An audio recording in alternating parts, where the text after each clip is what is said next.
Hey guys, welcome back, boys and girls. It is Vortie here, and we're going to be jumping in to do some Final Fantasy Brave Exvius. That's right, we're here, and I'm lost a little bit.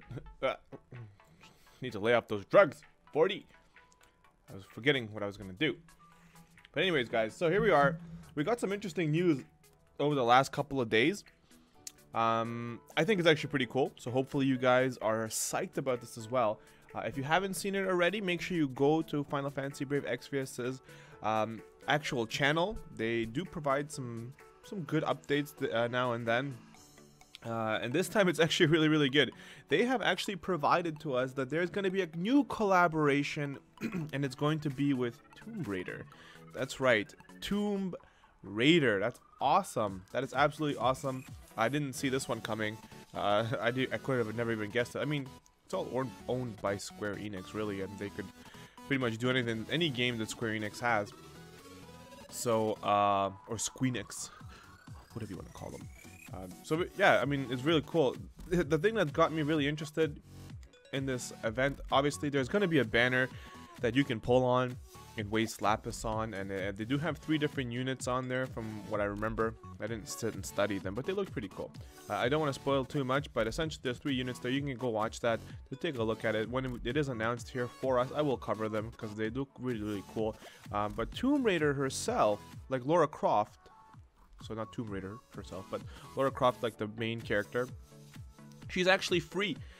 So I mean, we don't know her full moveset now. We had that one dude from the team kind of talk about what she's supposed to do, but just looking at her, she looks kind of weak, and this kind of brings me to where I wanted to kind of head with this conversation, is that if you're gonna give us free units, especially if they're like collaboration units, like make them semi-useful.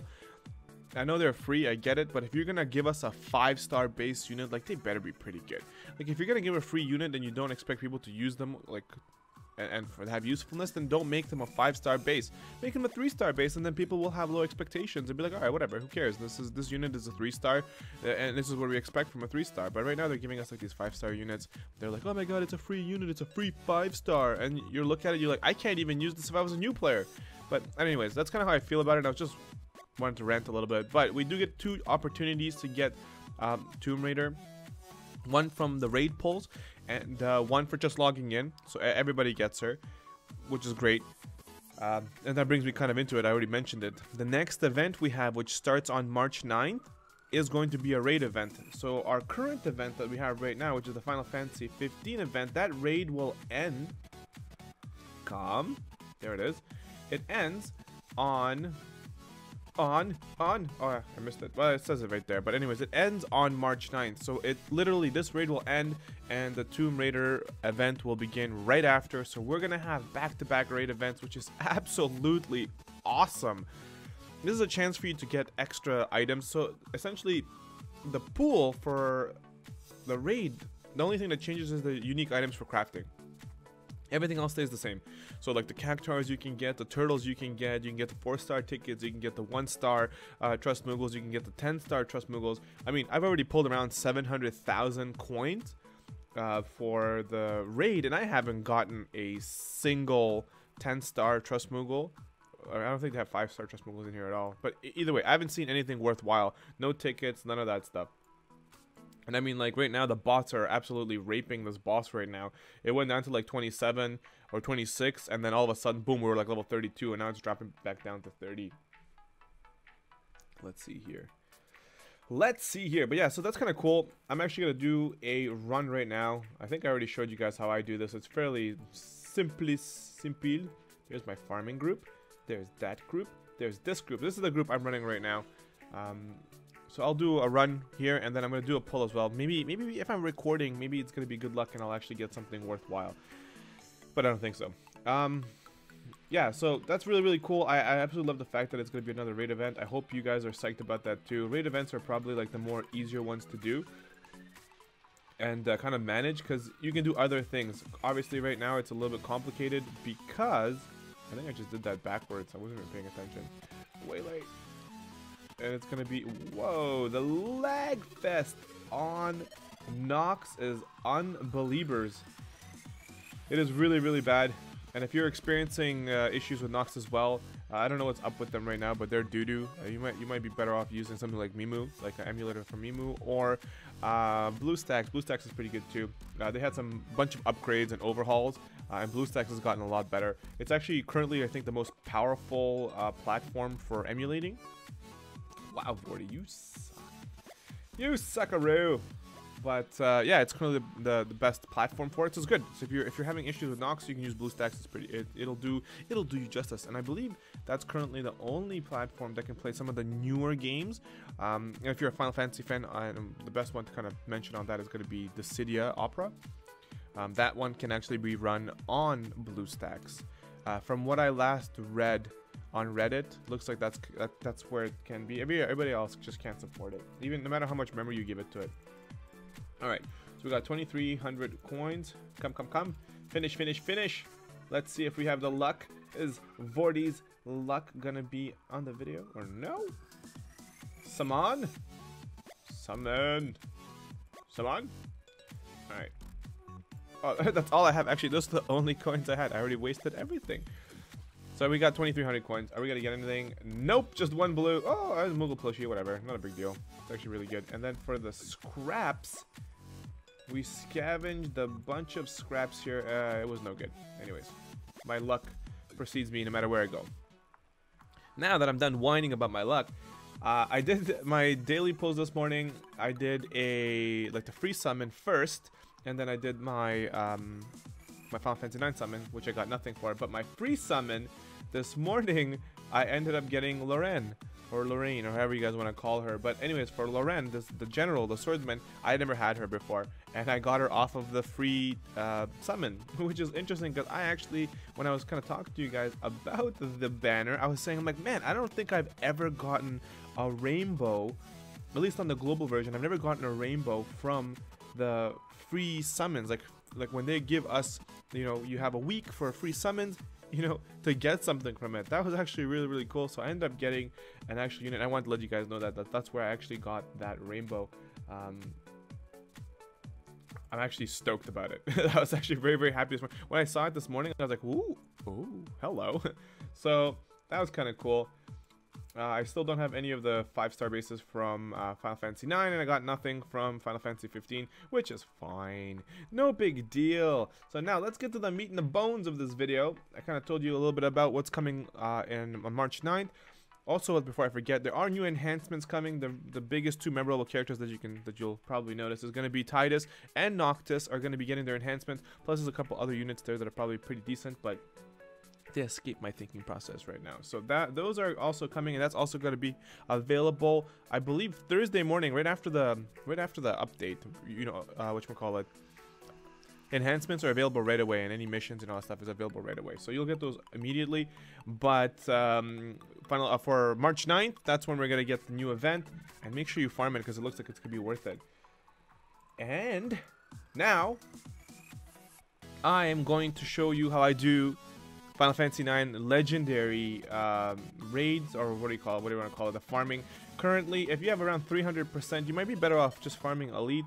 If you're strapped for time like myself, and you're just like, it doesn't really matter which of the two you're doing, then you might as well just do legendary if you can handle it.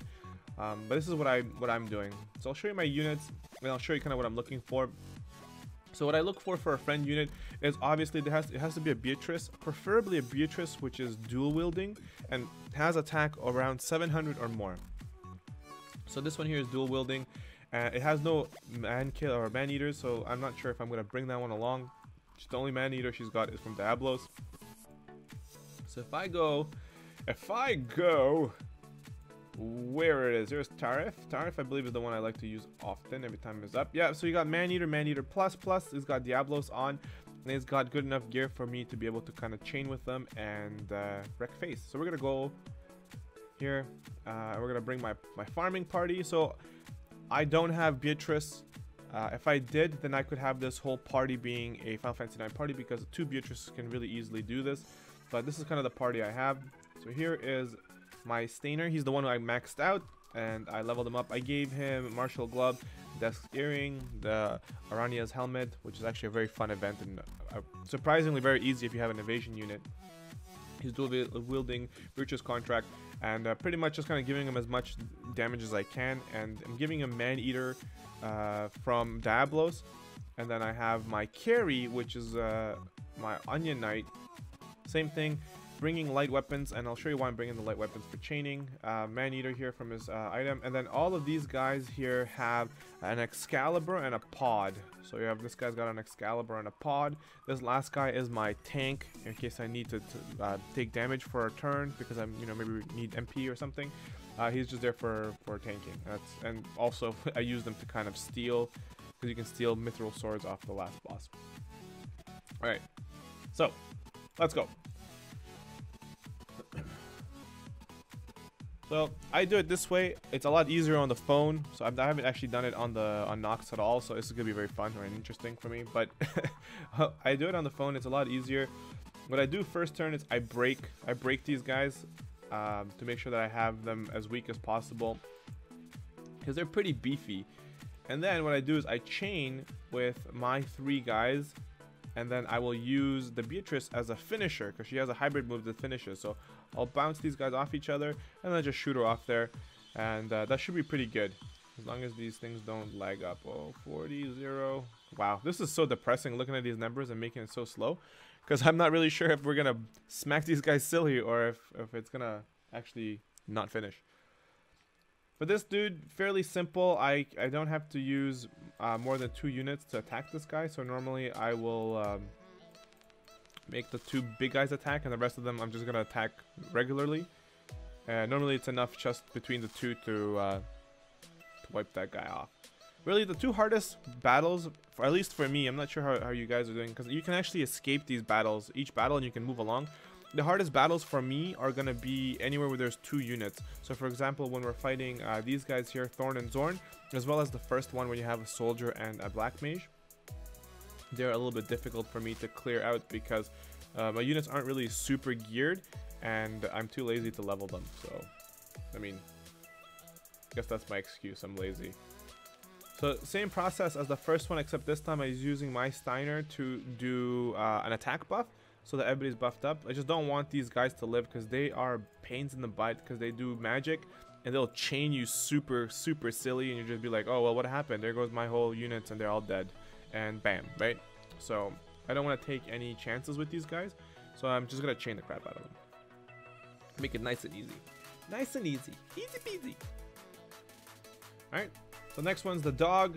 If the friend you're bringing along has Ifrit equipped, then fantastic. This is a lot easier than anything else. However, if you don't have whatchamacallit equipped for the beast killer, then I try and break them, and then I'm just gonna go in for the thing. It should be enough to kill him. If it doesn't, then really what I normally do is I have my provoke Steiner. Provoke, if I'm not 100% sure that I'm gonna kill him, I'll make my guy provoke, so that at least the first couple of hits go to him, so that not everybody dies. And then for the last boss normally it is a hit or miss. So in this case, what I'm gonna do is I'm gonna actually use Earthen Ward in case I mess up. In case I mess up, but it should be okay. So essentially what I'm using here is I'm going to use my Steiner as a finisher. He can hit for about 2.5, 3 million if he gets at the high end of the chain.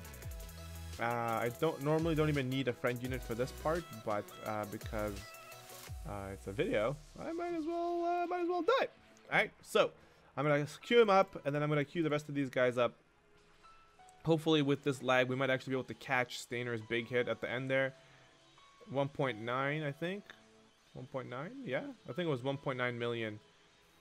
Oh no, it didn't pop up yet. Did it? I don't even know. I couldn't even see, but I saw a really big hit there, 1.9. It could have been either Tariff or it could have been my Steiner. I'm not 100% sure, but when I do it on my phone, it's a lot easier to see because he'll hit for like 1.9. I think the highest I've ever had him hit for was like 2.4 or 2.5.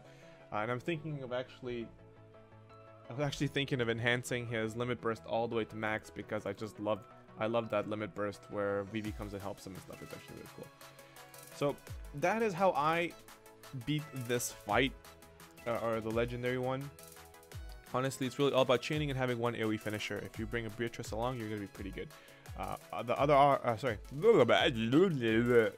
The other strategy for this is to bring a unit that has escape, and you can actually escape all the fights and only kill the ones you want. So let's say you get bonus units, escape up to the bonus units, or only kill the units you know you can kill. So maybe escape the first battle, fight the what do you call it, the second one, which is the VV lookalike, the black mage, kill him, and then skip maybe Thorn and Zorn, and then fight the beast if you have enough beast killer to kill the beast, and then if there's any bonus units, obviously kill those, and then you have to kill Beatrice because she drops the most tickets at the end anyways, and she's only got about 3.8 million life, and obviously susceptible to Man-Eater, and just blow her up. Just blow her to bits and you're good to go. Alright, so that's kind of the strategy for that. It's fairly simple, I think, but again, I know that some people don't have the units and you guys don't have pods as well to kind of just make your guys easily chain. So just kind of being a little bit crafty with your chainers might be your solution to beating that. Alright guys, so that's going to conclude it for this video. I just wanted to kind of show you guys what's going on with Final Fantasy 9. I do have a video in the works right now talking about the enhancements, so that's going to come out a little bit later. I'm not rushing to do that completely yet, just because I want to make sure that I get all the components in there so that it looks good and that it makes sense on if it's really worth for you to enhance. Really, just to kind of shorten it in the meantime, so if you guys are curious or if you don't know if you're doing, like, enhancing Garnet, at least for her Evo magic and stuff like that, especially if you're not pulling for Iku or not going to pull for Yuna later on, enhancing her Evo magic, getting the +2, you're not going to lose. Because she's, first of all, a 4-star unit that goes to 6-star, and she's only a couple of points behind Yuna and Iku and the future summoners. Current summoners we're gonna get in the next little while, that if you were trying to get them to do that finishing, like, tons of damage Esper kind of thing, she's really, really good, and you can save yourself a lot of heartache trying to get a 5-star unit. She's definitely worth enhancing if you want to play that style of game. Currently, she is probably, of all the summoners that's currently available, obviously she's the best. I think even after Yuna, because of how easy it is to get her, I would put her like above Yuna, though Yuna has some special abilities that she can use with the Esper gauge as well, which kind of makes her more unique. But honestly, as far as like a unit, she's like up there with one of those units that I would say I recommend people having her at 6-star and having her awakened for her Evo magic. And I mean, since you're already enhancing the cheaper ones, you can get her raised up, you can get her to be able to cure a little bit more, so she can be a summoner plus like a backup healer for you in case you needed her, or to squeeze her into a party so she can actually keep your party alive a little bit. So you can't lose. But anyways, that's in the enhancement video that'll come out. I'll talk about that a little bit more in depth in the future of that character, as well as which characters might compete with her later on and which ones will just blow her out of the water, and you know what it is. But yeah, thank you guys so much for sticking around. If you guys enjoyed the video, make sure you hit that like and subscribe button. Stick around for future content. I will definitely come back and do a quick video on how to beat our little friend here. She's pretty much out the window right now. She's gone. She's about to go. Like, bye-bye. Arania, whatever. She's fairly simple to beat. If you have anybody, any friends or any units that have evasion naturally in their kit, and you can get them to be, you know, max their evasion, you are gonna have, this fight's a joke. All right, if you have Illusionist Nicole, this fight's even a bigger joke because it can make any unit an AoE tank. So I mean, like, it's interesting. So maybe I should rephrase that a little bit. You need to have an AoE evasion tank, or somebody who can be evasion maxed, and you have Illusion Nicole. So if you're curious on how I'm going to do that, I'm going to show you guys a video. I will have that uploaded probably right after this one on how to beat her if you're curious. If you haven't beaten her yet, evasion really is the way, and I'll show you how I do that. Maybe it helps you guys out. All right, thank you so much for sticking around. I will see you guys in the next video. This is Vortie, and I'm out of here. Peace!